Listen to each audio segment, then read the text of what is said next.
اللہ وبرکاتہ۔ پروگرام ہوگا یہ تو یہی تھا، مگر آج صبح کسی اور پروگرام میں شرکت تھی اور اسی وقت موبائل پر میسج آیا مولانا ثاقب صاحب کا کہ صدارت آپ کی۔ موبائل پر جب میسج دیکھا تو یہ کہ آپ کی صدارت میں اجلاس ہوگا۔ تعجب بھی ہوا اور میں نے فوراً مولانا کو فون لگایا کہ آپ نے صدارت جو رکھی ہے وہ صحیح نہیں ہے، کسی اور کو ترتیب دیجیے۔ لیکن مولانا نے کہا کہ پوسٹر چھپ چکا ہے۔ جب سے یہ حکومت تبدیل ہوئی ہے، اب اس طرح کی باتوں پہ ہم لوگ عادی ہو گئے، اچانک کوئی بھی فیصلہ آ سکتا ہے، جیسے مولانا ثاقب صاحب کا ہے۔ تو اس چیزوں کے تو عادی شاید آپ بھی ہو گئے ہوں گے اور ہم بھی ہو گئے۔ بڑی صبر سے آپ لوگ اتنی دیر سے بیٹھے ہوئے ہیں، تو انشاءاللہ میں بہت لمبا وقت نہیں لوں گا۔ یہ پروگرام جو منعقد کیا گیا وہ محمد حسین صاحب کے استقبال کے لیے یا ان کی حوصلہ افزائی کے لیے، میں نے ابھی تک ان کے والد کا کوالیفیکیشن معلوم نہیں کیا، لیکن میں سمجھتا ہوں کہ ایک ایوریج کوالیفیکیشن ہوگا۔ لیکن اس کے باوجود وہ آرزو، وہ تمنا، وہ خواب جو انہوں نے بیٹے کے لیے دیکھے تھے، وہ آج بیٹے نے اس کو پورا کر دکھایا۔ ہم میں سے بھی جو لوگ یہاں بیٹھے ہیں اگر خواب دیکھیں گے تب وہ پورے ہوں گے، جب خواب دیکھنا ہی چھوڑ دیں گے تو پورے نہیں ہو سکتے۔ ہم لوگوں میں وہ مائیں، وہ بہنیں جو بیٹھی ہو، جو اپنے چھوٹوں کے لیے یہ سوچ رہی ہو کہ ہم نے تو تعلیم نہیں حاصل کی، ہمارا بچہ کہاں سے حاصل کرے گا، یہ سوچ ہماری غلط ہے۔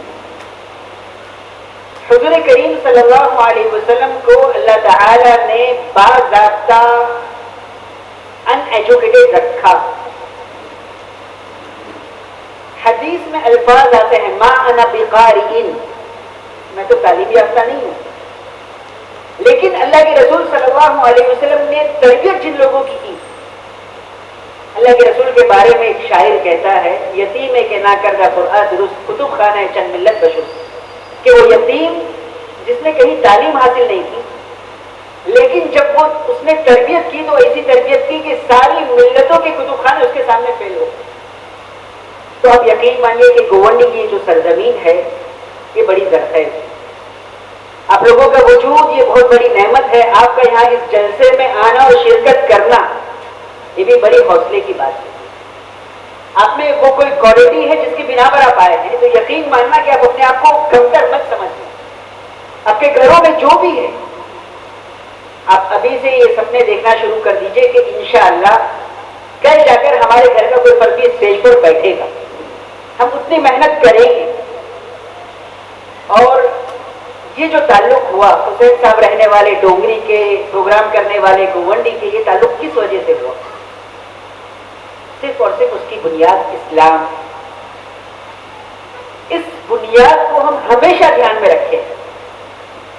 اگر دنیا کی ساری پوسٹیں ہم نے حاصل کر لی اور سارے اچیومنٹ ہم نے کر لیے، دنیا کے بڑے سے بڑے مالدار ہو گئے، لیکن اسلام سے اگر رشتہ ہمارا ٹوٹ رہا ہے تو ہم سودا غلط کر رہے ہیں۔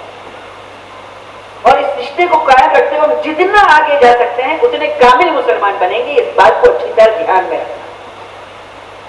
ابھی کرناٹک کے جو حالات ہمارے سامنے ہیں کہ ان بچوں کو سال کے دوران حجاب کی بنا پر بہت ہی زیادہ مینٹل اسٹریس ہوا، ان کی تعلیم میں روئے رکھے اور بہت ان کو جدوجہد کرنا پڑی، لیکن اس کے باوجود بھی وہی باحجاب خواتین سب سے زیادہ نمبرات لے کر آئی۔